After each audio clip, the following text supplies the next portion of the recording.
Hi friend, I just wanted to take a minute to invite you to our Lash Biz Babes Experience 2026.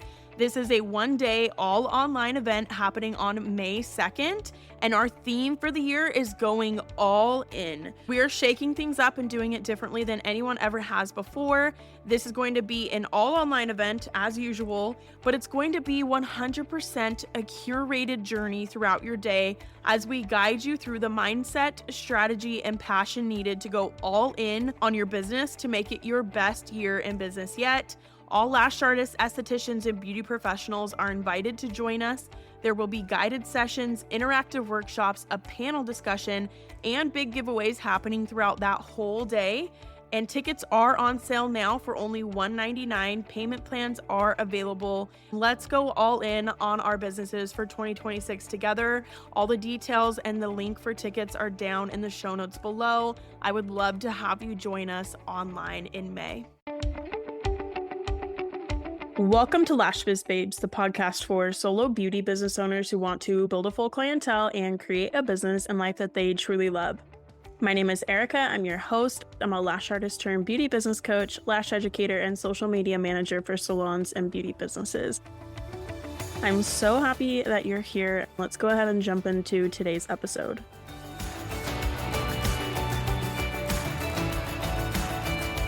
Welcome to this week's episode of Lash Biz Babes. My name is Erica. I'm your host, and this week we are actually going to be doing another lash extension technique focused episode, and we're going to be talking about lash retention.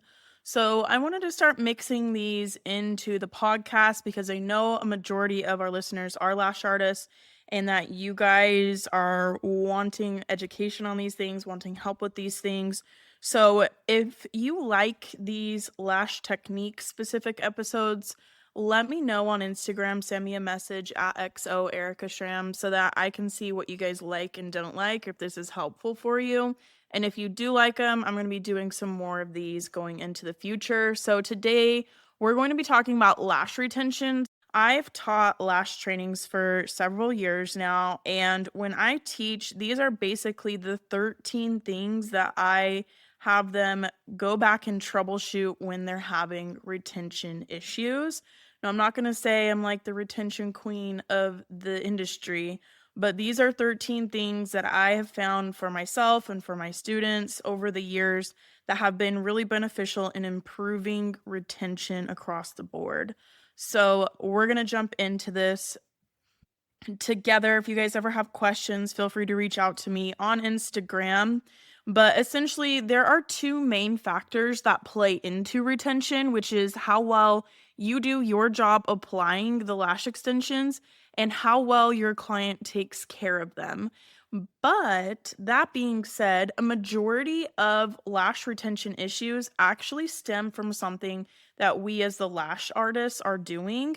It's very rare for poor retention to be caused by, like, say, quote unquote, a bad batch of adhesive, but it actually typically happens from a lack of understanding how to use your adhesive properly. And essentially, a lot of times when clients are having poor retention, I always hear it as, well, it's the client's fault. It's the client's doing this. They're not washing. They're wearing too much makeup, blah, blah, blah. And I'm not saying that those things that the client is doing can't cause retention issues, but like if their lashes are falling out same day, if the lashes have come out a lot by the next day, or even within like the first week, or they are just coming back with not very many lashes on, then typically there is probably something that you as the lash artist can be doing or improving to do better on with the way that you are applying them to get them to last longer. Because even if a client isn't washing their lashes or they're wearing a lot of makeup or oily based products or things like that, their lashes should stay on and do okay still. I know that might be kind of like maybe an unpopular opinion. I'm not sure. But I personally, just with my own experiences with wearing lashes, because I've been getting lash extensions off and on since like 2012, 2011, somewhere around there. And I know from my own personal experiences and from my clients' experiences, like your lashes should last through those things. whether they're not washing them, whether they're wearing makeup, whether they're using oily based products. So a lot of this comes down to how are we applying, how are we educating them, what are we doing as a lash artist to make sure that their lashes are going to last.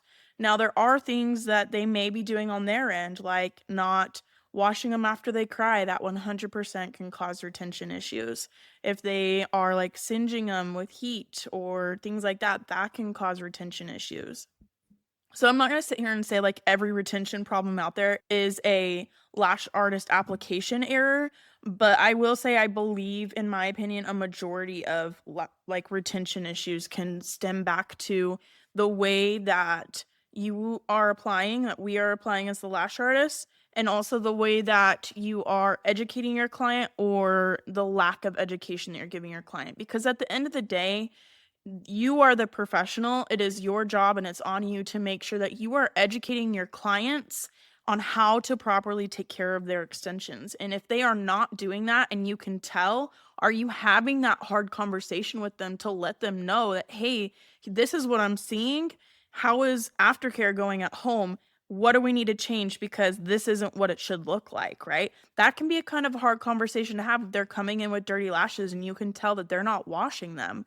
Absolutely is still your responsibility to make sure that you are speaking up and educating them and showing them how to properly wash their lashes and providing them with the proper tools and products to be able to take care of their lash extensions and their investment properly. They're literally paying you hundreds to even thousands of dollars across a lifetime of them being a client of yours in this service, and they want them to last. No client wants to pay for lashes that aren't going to last.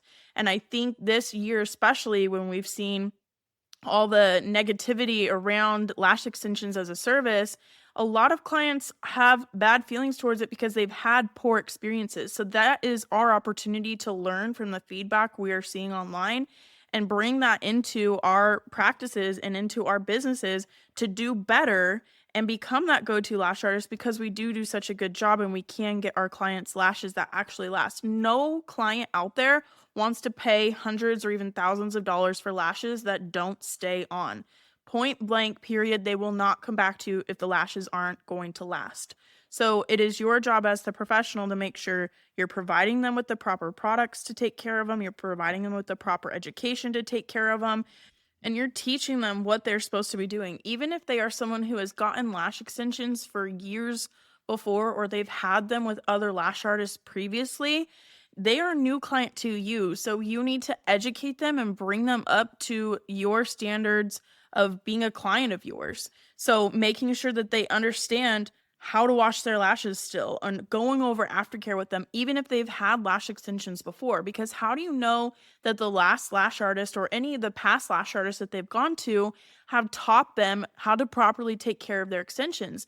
And not only that, but aftercare recommendations have changed over the years, and they might have learned outdated practices in the past that they need to change now. So even if they've had extensions before, if they are a new client to you, make sure you educate them on your standards of how you expect them to be taking care of their extensions. And start that from the start, from that very first appointment that they have with you, so that you set proper expectations and you're setting not only yourself up for success with them as a client of yours, you're training them to be a client of yours basically, but you're setting them up for success to get the best experience possible and the longest lasting lashes as possible. This is so key and important. I remember when I had a lash extension client come into me 5, 6 years ago, and she'd been getting lash extensions for years at that point, but she never learned that you needed to be washing your lashes. And so that was something kind of foreign to her and new to her, and she didn't understand that. And so it was my job then to educate her on that. And not only that, but also give her the feedback of like, what is not working? Like, you're basically training them to be a good client. And not like you have to be mean or like, okay, like you're not washing your lashes, you're fired as a client, whatever.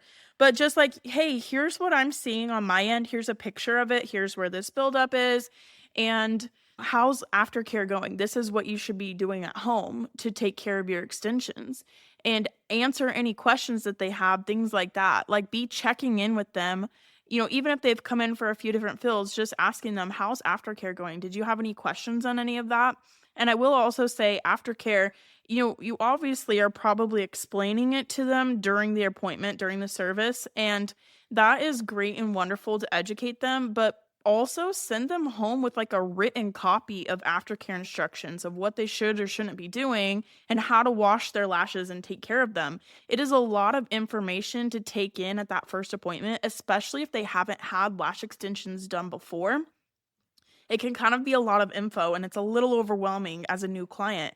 So it's really nice for them to have some type of paper or aftercare card to refer back to so that they're very clear on what the expectations are of how to take care of their lashes.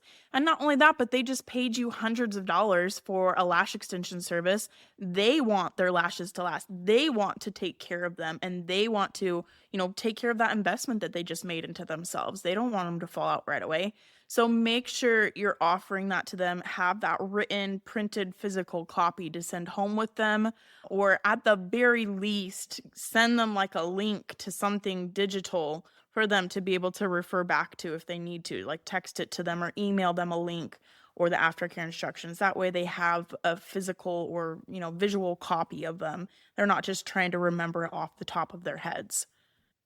So, absolutely none of what I just said is included in the 13 points that we're going to talk about today. That was just a tangent that I went on when I just started talking at the beginning of this. So, now let's get into what our 13 things are for troubleshooting retention issues. So, if you're ever finding yourself struggling with retention, have clients who are coming back with poor retention, these are 13 different points that you can go back and check through to see, okay, how can we be getting you better retention, or how can I be getting my clients better retention as a lash artist? So, your main objective to get amazing lash retention is to get a seamless and strong bond with the natural lash and the extension when you are applying the extensions to the natural lashes. So that's the number one thing that you can do to get amazing retention for your clients. So how can you achieve seamless and strong bonds? That's the question of the day.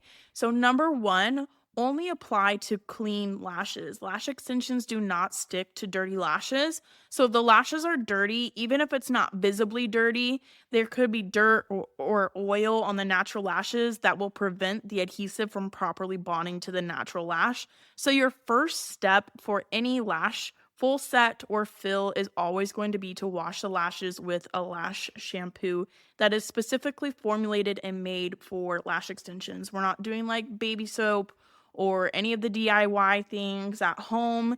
I always recommend using a lash extension approved shampoo or cleanser. I feel like this just gives you a really good base to start out with. So number two is to be properly prepping the lashes. So now that the lashes are clean, it's time to prep them. So there's different methods of prepping the lashes, and you might have learned different ways to do it. I'm just going to talk about a few different ways that you could be prepping the lashes. Decide what works best for you. I'm not saying there's a right or wrong way, but there are different methods of doing this. There's probably even methods of doing this that aren't the things I'm going to talk about, but I think a lot of extensions technique is testing out different ways of doing things and deciding what works the best for you and what's the healthiest and safest route to go for your clients.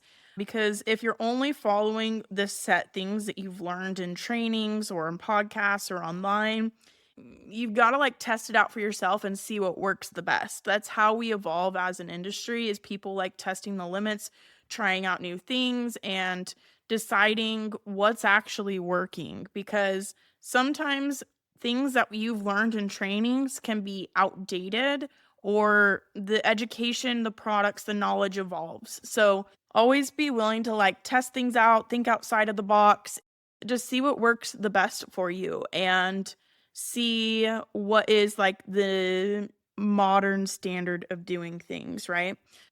So a few different ways that you can prep the lashes. One is to use distilled water. This is great for just normal lashes. They're not too oily or brittle, things like that. So this can be used to remove any remaining lash shampoo, and it's also great for adding moisture to the natural lashes so that you can get a good attachment, because your adhesive works with moisture. That's how it cures.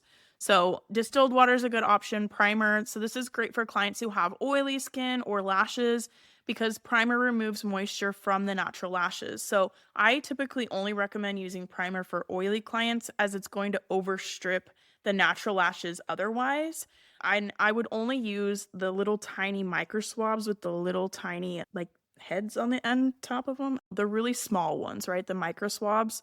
Only use those to apply primer so that you're only using a small amount as needed, and you want to avoid getting on their eyelids and only use it on the part of the eye on the part of the natural lash where you're going to be applying the adhesive at and attaching the extension. Next option, you can use saline solution. So this is great for clients who have dry, brittle, or chemically treated natural lashes. This is going to help balance pH. Saline is also something that's really good to have on hand to rinse the eyes if needed, or to like put in during the service to help combat like fumes and red eyes during the service. So something, a little side note on there. Point number 3. Always fan the lashes completely dry before application. So you never want to apply extensions to wet lashes. If liquid comes into contact with the adhesive, or if there's too much moisture in the air, it could cause shock polymerization. In other words, the adhesive will cure too quickly and it's going to turn white. So the first time I ever saw this happen was back in like 2015, I believe it was. 2015, early 2016 maybe, and I was the lead lash artist at a lash franchise studio, and I had never seen adhesive shock polymerize, or some people call it blooming. I'd never seen that happen before where it turned white. She was trying to do a lash removal, and anyway, something happened where it ended up turning white and it shock polymerized. And I had no idea what that was. And she came in to get me because she was like, I don't know what's happening. Can you come help me? And I went in as, I was the lead lash artist, right? And I had no idea what the heck that was. And that wasn't really something there was a lot of education around at that time. And so I had to like go out and Google it and kind of figure it out by myself. And then it was like, oh, okay, that makes sense. So then we kind of figured out like a workaround, troubleshooted the issue, and got it taken care of. But it's important to know like what that is and what that looks like, how it presents, so that you can avoid having that happen, because it's not very great and it's really hard to get off in my experience. But also keep in mind that this is also going to be the case if your client's eyes start to water during the appointment. You're going to want to gently soak up any excess moisture or tears with a tissue. You could fan it dry, use a little washcloth or something to get that moisture out so that you're not causing any shock polymerization. So if their eyes are watering excessively throughout the appointment, you're going to want to double check to make sure the eye pads or the tape are not too close, that they're not like rubbing against the eye or the waterline at all. And you're also going to want to check that their eyes are not even slightly open. These are the most common causes of watery eyes during appointments. But some clients can just be sensitive sometimes, and their eyes are still going to water regardless. I think I had like 1 or 2 clients who were like that didn't really matter what I did. They just had really sensitive eyes. So in this case, you could tape like a tissue to the bottom outer corner of their eye to absorb any excess tears. It just kind of like pulls that moisture out. You're just going to want to make sure that the lash adhesive does not come into contact with the tissue as you apply, because the adhesive, when it comes into contact with cotton, can actually cause like heat, and it could actually potentially catch on fire in worst case scenario. So keep your lash adhesive away from cotton. So number 4 is to replace your adhesive dot every 15 to 20 minutes, or anytime the dot starts to get tacky. So the dot's going to get tacky faster if your temperature or humidity in your room are on the higher end. And also keep in mind, if you're using something like UV adhesive, this one actually might not be applicable to you because you're not using traditional adhesive. So that recommendation is more so for traditional adhesive. Just a little side note on that. I just tried to keep an eye on my adhesive. Anytime it started getting tacky, or like it was like pulling strings, like when you dip the extension, if it's like pulling a string of adhesive out with it and like making it really stringy, that's when I would definitely switch it out so that you're using fresh adhesive. So number 5 is to always dip the extension low and slow into the center of your adhesive dot. So the center of your dot is going to have the freshest adhesive as the outer parts of the dot are exposed to air and they're already starting to begin to cure slightly. So you're going to want to be sure to dip into the freshest part of the adhesive and not just like the outer edge or outer ring of the dot. Make sure you get like a good dip into that fresh adhesive. So number 6. So this is for volume extensions, but you're going to want to coat the entire base of the extension in adhesive, which is about 2 or 3 millimeters from the bottom, right? So enough to coat the base, but not enough that it closes up the fan. Because if you dip it too far in or get too much adhesive, it actually travels up the stem of the extensions and it can close your fan up. So number 7 is to apply the extension flat and flush to the natural lash. I wish I could like give you a visual aid with this, like I do when I teach this in a training. But if you're using like a curlier extension such as a D-curl, you might need to like adjust the angle that you're applying at to get the extension flush to the natural lash. So just it's flat on there.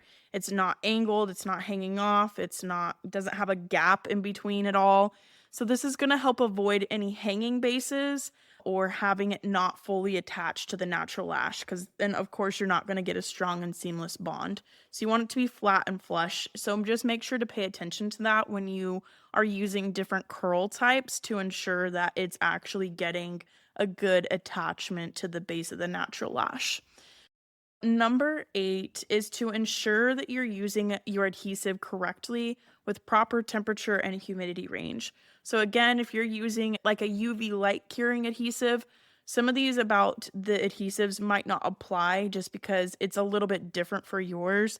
I'm sure whatever company you got yours from probably offers education around that, so you can look into that to be able to use your adhesive properly. But really, this just comes down to understanding your adhesive and using it in the correct way. So definitely make sure you're educating yourself on proper use of your UV light curing system and adhesive.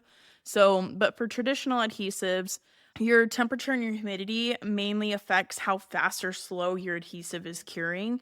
If your adhesive is curing too fast, it can actually start curing before you place the extension on the natural lash and causes poor retention issues. So say you dip and then you need to go place, right? It can start curing in between that. And if it's too fast drying and you're not working fast enough for that adhesive, that could be causing a retention issue for you.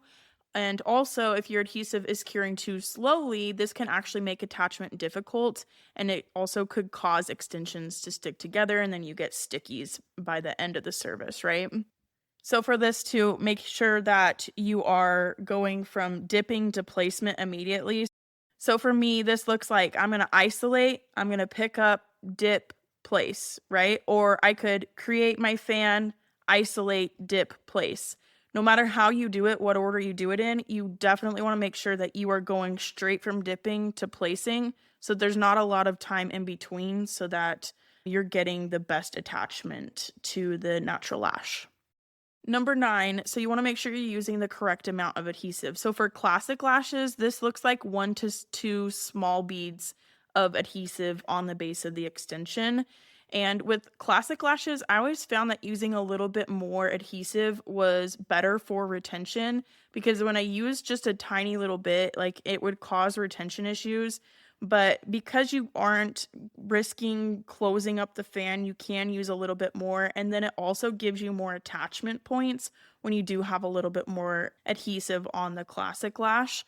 But for volume fans, you're going to need a smaller amount of adhesive. It's kind of what we were talking about earlier too. It's enough to coat the whole base of the volume fan, right? It's about 2 to 3 millimeters up, but not enough that it's going to close up the fan and not enough so that there's a bead of adhesive on the base. So if you have an actual bead of adhesive on the base of a volume fan, that's going to indicate that there's probably a little too much adhesive. So the next one, number 10, is to always isolate the natural lash before you dip the extension in your adhesive. So we were kind of just talking about this actually. I was like unknowingly getting ahead of myself. But if you don't do this, the adhesive might start drying or curing before you apply it. So for volume lashes, I'm going to isolate, like I said, I'm going to isolate, I'm going to make my fan or pick up the pro-made or pre-made fan, dip it, and then place. But even if you're like making your fan, then isolating, then dipping and placing, that works too. The point is that you're going straight from dipping into the adhesive to placing it and curing it. Number 11 is proper isolation. So you always want to make sure that you are doing a good job with your isolation so that you're not getting stickies. And also it helps you to be able to get the best attachment to the natural lash. So it's going to allow you space to apply it correctly when you're isolating properly. So I always say isolate low and wide.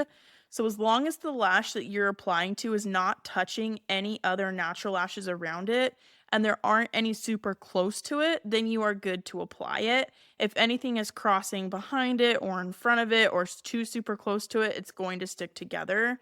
And it's not going to give you enough room to really apply it properly and get that good base to base attachment.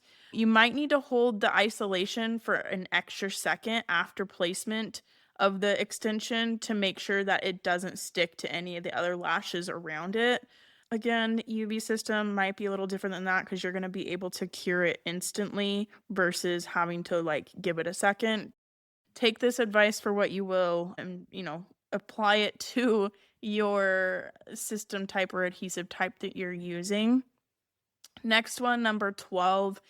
I always say for best retention, you have to shoot for more coverage, right? Of course, always we want to shoot for 100% coverage when you're just starting out, or different variable factors. If they came in late, all this, that, and the other, you might not always get 100% coverage, but I always say to shoot for at least 90% coverage. It's going to allow for better retention when you have more extensions on the natural lashes. So if you're doing like half sets or something, they're probably going to have to come back in for fills a little more often or a little sooner, because that's going to look more sparse and grow out quicker than if they had like a full set of lashes, right? So just something to think about. But when you're first learning, if you're a beginner lash artist, make your main focus quality application. And then as you gain more experience, your speed and your coverage will increase, okay?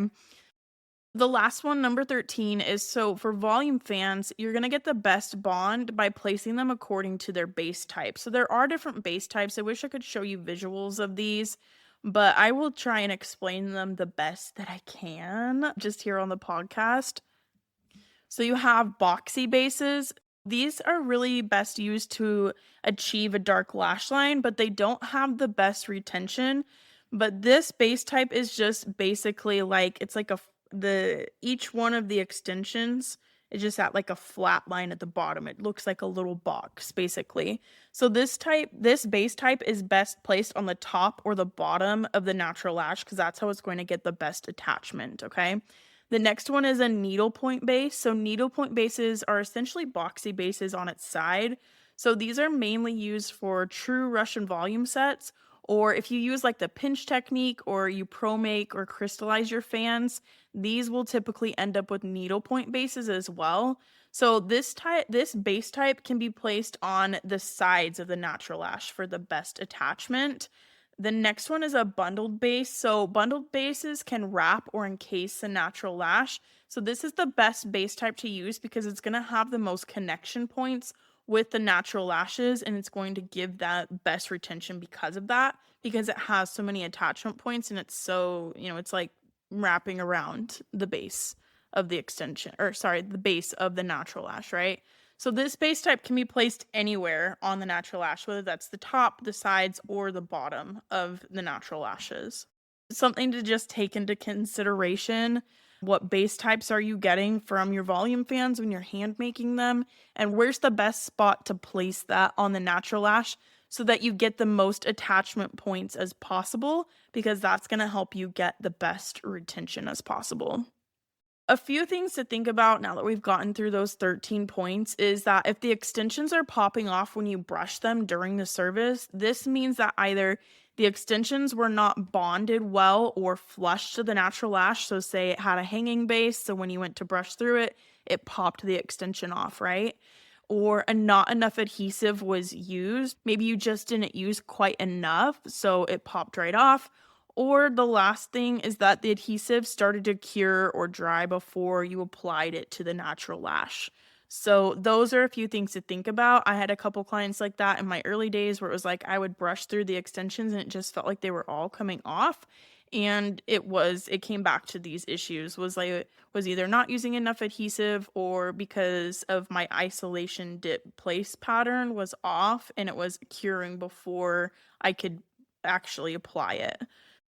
Other factors that can affect retention are hormones, especially if they're going through things like menopause or just different hormonal changes. If they're on any type of fertility medication, that can be affecting their hormones, and which can then affect their lash retention.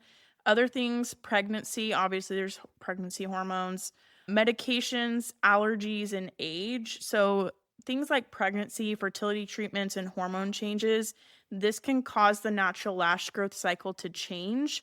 So typically, this is going to result in faster growing lashes, which can affect their retention because their extensions are going to grow out faster and come out faster. So, something to think about if they are taking prenatals, collagen, or using a lash serum, this can also cause the natural lashes to grow faster than normal, which can potentially affect their retention.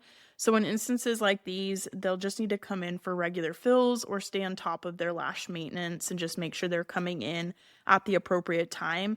And sometimes clients are going to want to push the appointment out as far as possible, so that, especially right now, like budget wise, that's what they can afford, and that's great.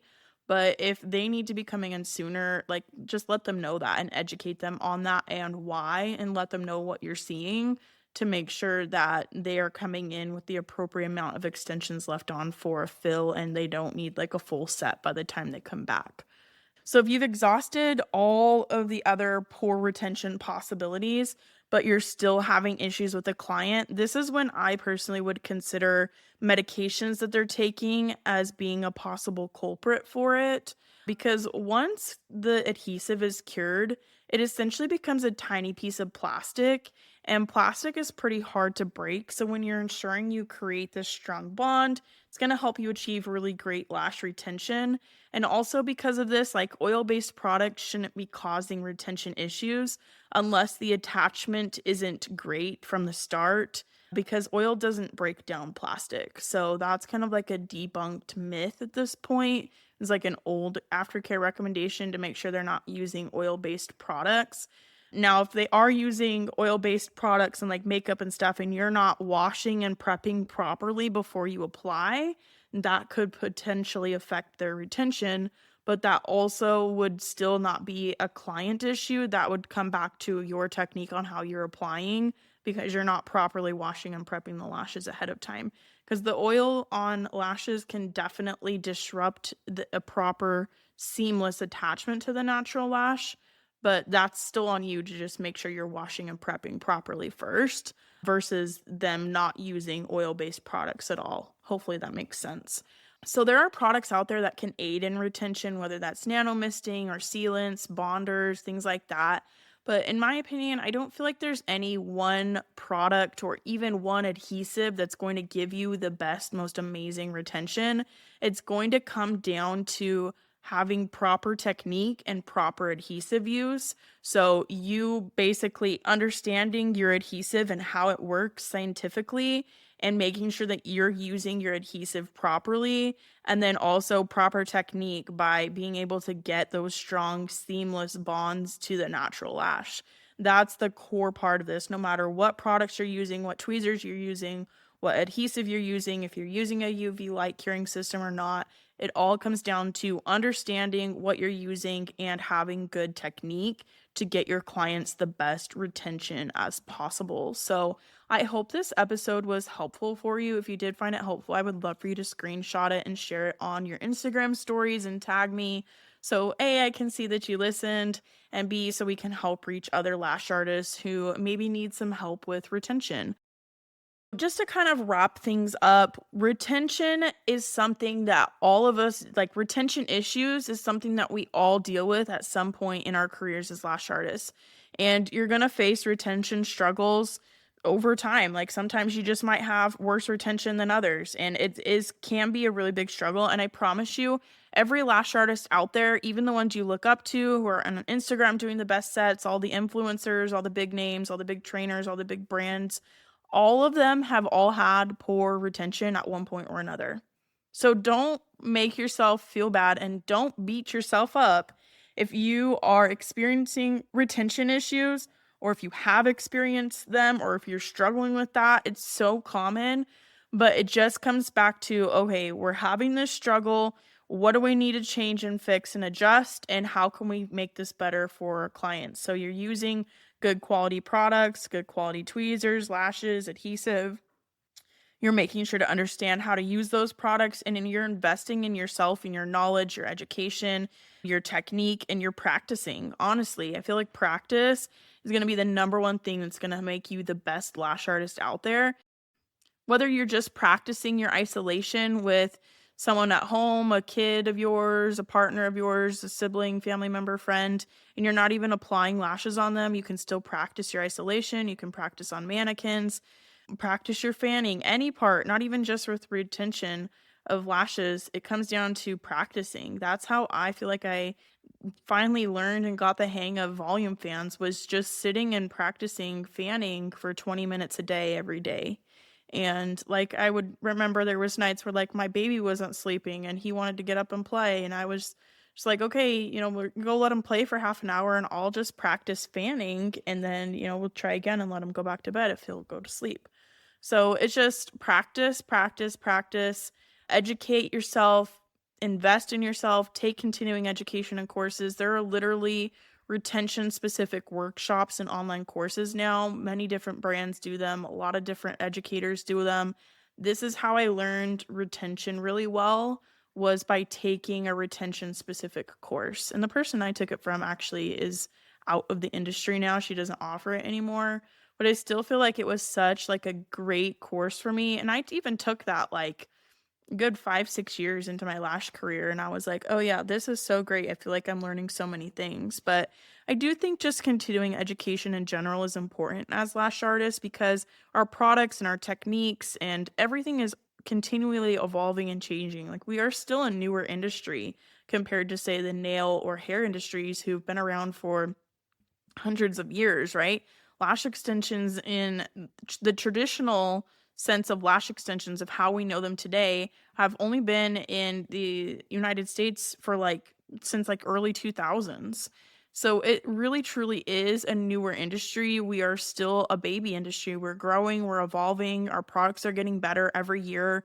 Our knowledge, our education, our techniques are getting better every year. And the way that it gets better is people are testing out new things and trying new ways of doing things, and also just continuing to educate themselves on products and how they work and the science behind them and innovating new things. But because of all of this, I feel like it's important to stay up to date with techniques and being able to take at least one course a year to keep up with the changes that are being made, because otherwise you're kind of get stuck in the past and kind of get left behind. I'll see lash artists who are like, I've been doing lashes for 10 plus years or 15 plus years, but their sets don't look as good as some of the newer lash artist sets because they're not continually investing in themselves. They don't know the latest techniques or the products, and a lot of how they're doing things is outdated. So you don't want to become that lash artist who's been doing it a long time, yes, and does a good job in that sense, but your sets look like the straight throwback from 2012. We don't want to do that, okay? Your sets don't need to be a throwback set. So you want to stay up to date with techniques and everything, and especially if you're in an area that's saturated, or if you're in a small town where maybe there are a lot of other lash artists, or maybe there aren't. Either way, that's just a really easy way to stand out, is by staying on top of your education, your continued education, having really good retention, knowing the trending styles, things like that. That's going to set you apart. So I really hope that this episode was helpful for you. I appreciate you listening.